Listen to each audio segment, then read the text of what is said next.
দীর্ঘ ২৩ বছর পর আগামীকাল পটুয়াখালীতে অনুষ্ঠিত হতে যাচ্ছে জেলা বিএনপির ত্রিবার্ষিক সম্মেলন।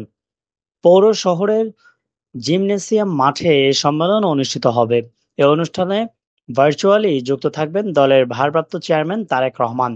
সম্মেলনকে কেন্দ্র করে বিএনপি নেতাকর্মীদের মাঝে বইছে উৎসবের আমেজ।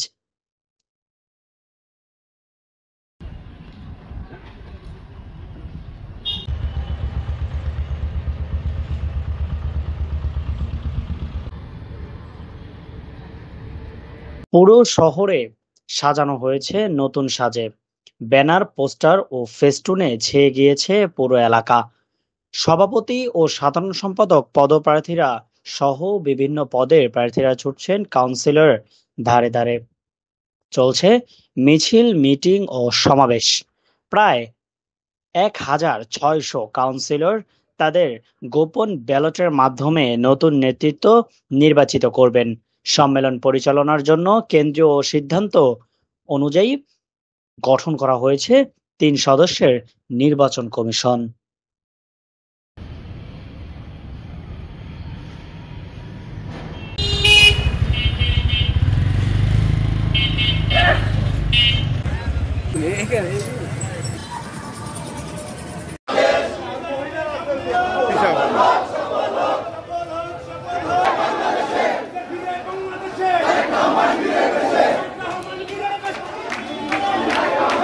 নাদিম শেখ আদর, ডেস্ক রিপোর্ট।